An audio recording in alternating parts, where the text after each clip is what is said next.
Welcome back then to the series of RWR Plays TEW 2020. This is Chapter 8 and we are on the Go Home episode of Nitro before the Great American Bash. That pay-per-view, of course, will be headlined by the War Games confrontation of the Magnificent Seven quartet of the Steiner Brothers, Jeff Jarrett and Ric Flair, going up against Sting, Harlem Heat and Curt Hennig. Now, before we get into today's episode, a little bit of a recap for the last episode of Nitro. And kind of what I've been trying to do with these episodes of Nitro between Big Bang and Great American Bash really is have a kind of almost one-upmanship between the two teams. So we kind of had, at the beginning of the month, we kind of had the Sting and Booker T fighting off the Magnificent Seven. And then the following week when the Steiner Brothers faced Sting and Booker T, we had them beat up Sting and Booker T and beat them down, and they were on top at the end of the second week after the Big Bang. Then the third week we had Booker T and Sting add to their team by bringing in Stevie Ray and Curt Hennig, which was kind of their response. And in the meantime, the Magnificent Seven kind of tried to respond by almost not conning, but kind of on a technicality, forcing Booker T into defending the title at some point between then and the Great American Bash, where their result would either be that Booker T would have to defend on the same night as the Great American Bash and therefore weaken his position, or Booker T would have to defend the title ahead of time and be, first of all, weakened himself, and secondly, potentially even lose the belt, and therefore changing the stipulation of the War Games. And so that's today's main event, will be Booker T versus Ric Flair. Then on week 4, we kind of had Eric Bischoff responding to Flair and sort of saying, well, you can decide who will face Booker T, because that way, you know, as Ric Flair kind of pointed out when he was talking in his promo, Bischoff is trying to drive a wedge between the Magnificent Seven ahead of the match as well. So there's kind of like been a sort of call and response between the two teams to try and get us to a point where, you know, both of them are trying to get one up on their opponents before we get to War Games. And today, of course, will be a key part of that as Booker T defends the WCW title against Ric Flair. Ric Flair, of course, won the draw of straws on Nitro last week, and much to the cynicism of the rest of the Magnificent Seven. So that's a major focus for today's show. So without further ado, let's get to the Go Home episode of Nitro before the Great American Bash. So as you can see, we are back in California, this time at the Business Expo Center, and we've got a couple of pre-show matches, as has become the norm. The first one is Team Canada defeating Jim Duggan and Lenny Lane in 7 minutes and 8 seconds when Mike Awesome pins Lenny Lane. Mike Awesome and Lance Storm looked really good here. Segment rating of 57. Lenny Lane was off his game, and Jim Duggan and Lenny Lane have no chemistry as partners, but that's fine. We weren't expecting them to be a regular tag team going forward. Both of them really are being used as glorified jobbers more than anything else at the moment. Then in the second dark match, we had DDP take on Mark Jindrak, and DDP wins in 7:43 by pinfall. A good performance from DDP. And Jindrak, we're just kind of, again, he's somebody that we're not really using massively at the moment. He's part of a tag team, and that's enough for him at this point in time. Segment rating of 59, pretty happy with that. So we go into the main show, and before any of the music, before the main titles, we have a cold open, which is a pre-recorded interview, a pre-recorded sit-down interview where Mike Tenay speaks to Ric Flair. And Tenay asks Ric Flair how he is feeling ahead of his title match with Booker T. Flair says that on Nitro he has the chance to become a 17-time world champion. He says that nobody has had a love affair with the world title the way he has, and that this week on Nitro he's going to rekindle that affair. Mike Tenay then asks about Flair's opponent Booker T, and Flair says that Booker T is proving himself to be a great champion, but he's faced great champions before and beaten them. He says that if Booker T really does want to be the man, he really does have to beat the man. So Ric Flair looked good here, segment rating of 65. Mike Tenay didn't perform particularly well, but this was a way of just a different way of hyping up our main event. And also we wanted to kind of show Flair kind of being a little bit more conciliatory towards Booker T and showing a softer side. We're kind of trying to take this away a little bit from the main feud that's going on with War Games to kind of really hype up the idea that Flair here could become a 17-time world champion, and therefore kind of really beefing up the stakes that are involved on this one. So after that, we've got Shane Douglas versus Ice Train, and in a decent match, Shane Douglas wins by 650 by pinfall. Douglas a 56 here, Ice Train a 24. A relatively decent match, segment rating of 47. Pretty happy with that. This is more about just giving Shane Douglas a victory as he goes ahead towards a 6-man tag match at the Great American Bash, where he and Chronic will face Bill Goldberg in Air Raid. Then we have a backstage interview with Tony Schiavone interviewing Shane Helms. Before the cameras go backstage, though, Mike Tenay comments that Schiavone will be backstage all evening in the Great American Bash Media Hub, and we'll be looking to get comments from as many people as possible ahead of Sunday's pay-per-view. Tony Schiavone is joined by Shane Helms, who says that he wants to make sure his cruiserweight title reign is seen as prestigious as some of the greats who came before him. And to that end, he says he's offering a title shot to the great Sasuke, and says that Sasuke would make for a great opponent to test himself against. He says that he'd like to face great Sasuke on next week's episode of Monday Nitro. So here, segment rating of 45. Both of them perform pretty well. Happy with this. Shane Helms continues to grow into his role as Cruiserweight Champion.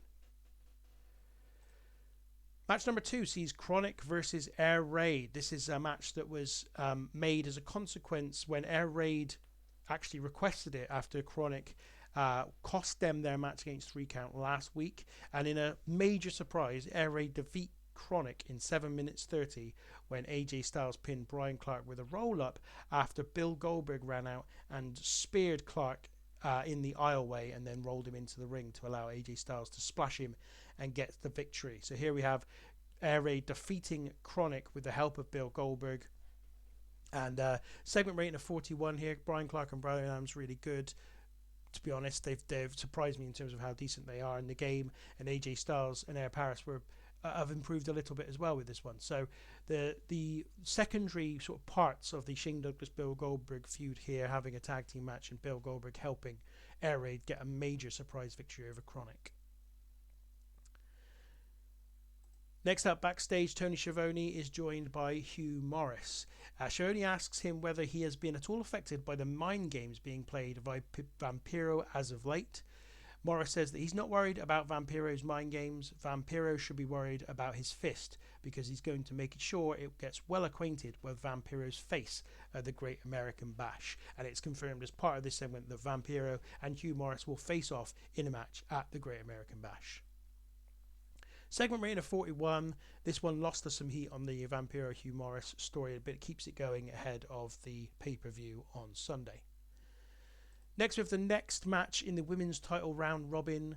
Jazz defeated Ronnie Stevens in 4:35. Actually, both of them performed well, but I think there's a sort of strange face-heel dynamic here. I think probably both of them are heels, but whatever the case, segment rating of 9, so not great. But as I say, we're never worried about the rating of these segments at the moment. We're just introducing all of the various women that are in the roster to the audience, and now each of them have had a match, one match, and that's the end of the first round of matches. After the match, we go backstage again to Tony Schiavone, and this time he interviews Kanyon and asks him about his loss to Tommy Dreamer on last week's show. Kanyon says that last week he took Dreamer a little lightly. He says that won't happen again and challenges Dreamer to a match at the Great American Bash. So segment rating of 36. Again, this one lost us some heat on the Tommy Dreamer Kanyon storyline. Kanyon was okay here, but Tony Schiavone struggled, and Kanyon doesn't yet have the charisma seemingly to pull a great promo.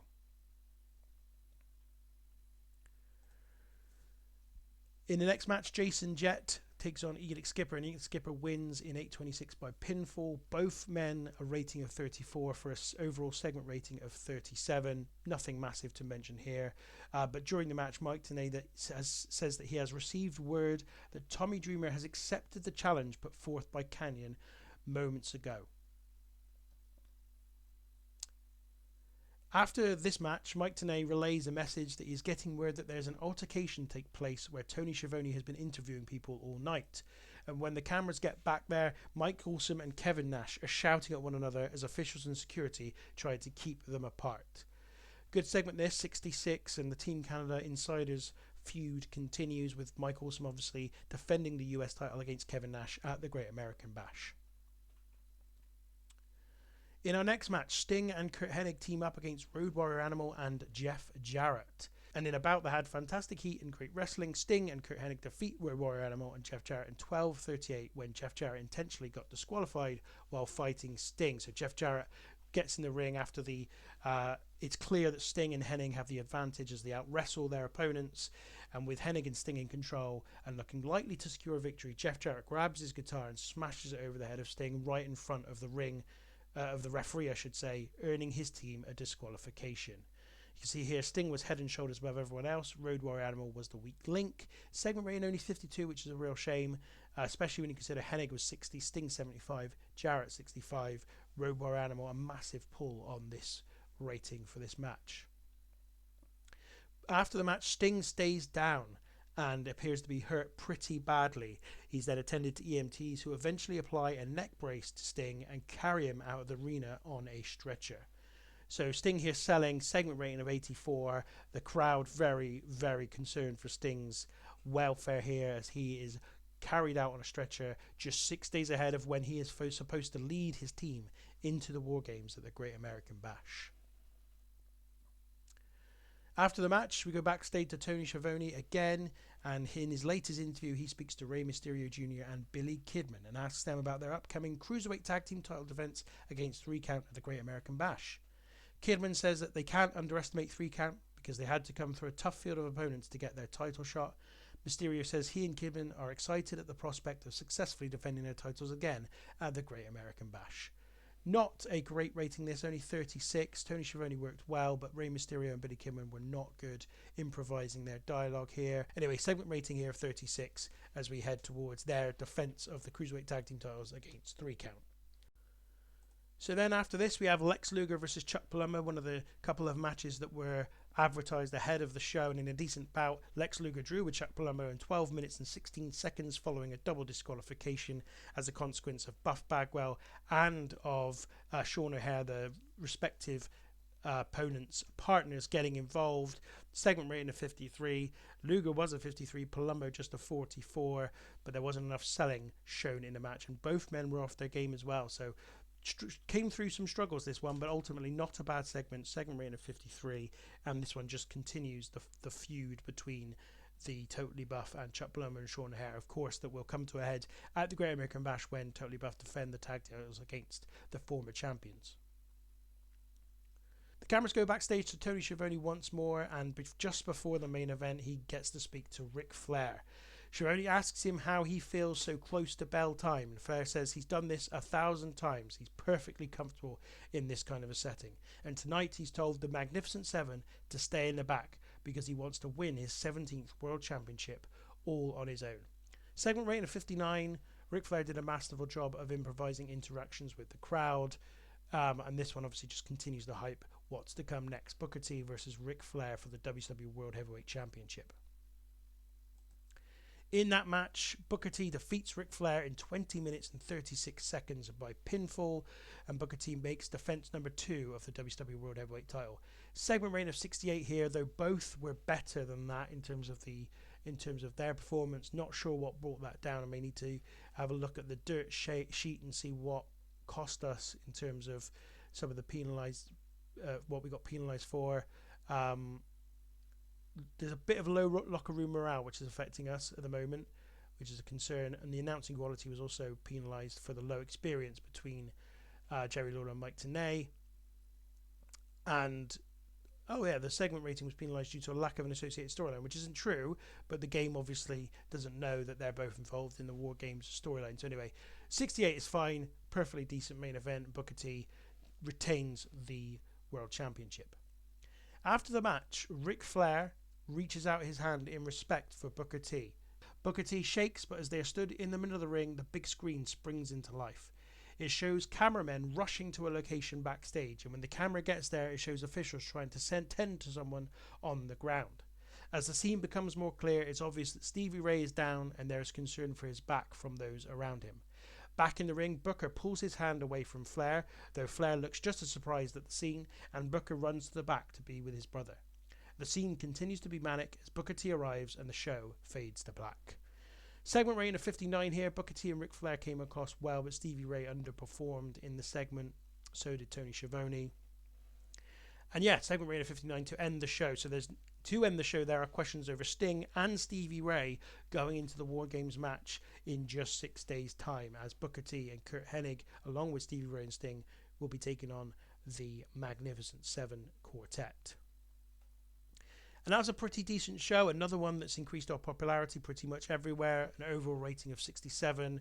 Pretty pleased with that. 6 days to go until the Great American Bash, and I think we've done a really good job of building it up, creating some buzz, and asking some questions of what's going to take place in that show. I will give you a full rundown of the matches to come in just a moment. So yeah, that's the last episode of Nitro before the Great American Bash. And as I say, I think, you know, my focus was on really trying to have a sort of back and forth sort of call and response almost between the baby faces and the heels in terms of the actions they took as they built up to this show.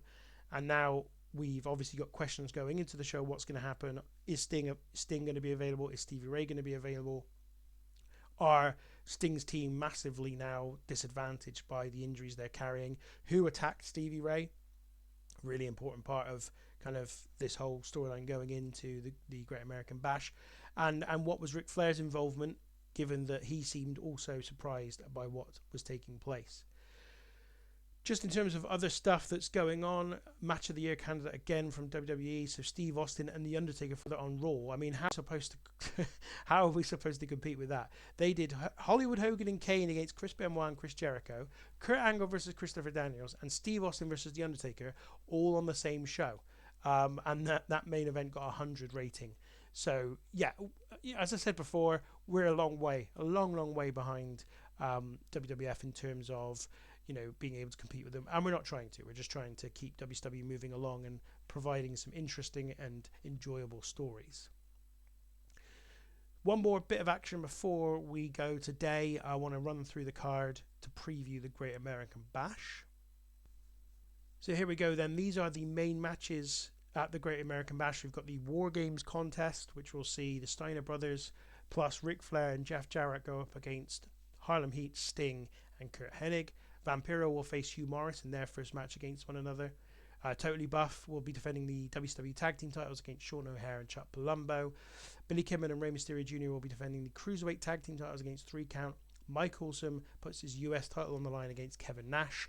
And Bill Goldberg teams with Air Raid to take on the franchise players in a 6-man tag match. In addition to that, we're also going to have Tommy Dreamer versus Canyon has been announced as a match for the show. And we're also likely to have 1 or 2 other bits and pieces to add to that. But this is the main card. These are the main contests to come. That will all take place in the next episode of this series as we bring you the Great American Bash and the War Games match, of course, in the main event of that show. For now, though, thank you for watching through to this point. If you've enjoyed this video, please give it a like and also subscribe to continue to stay in touch with the series as it continues. And thanks for watching.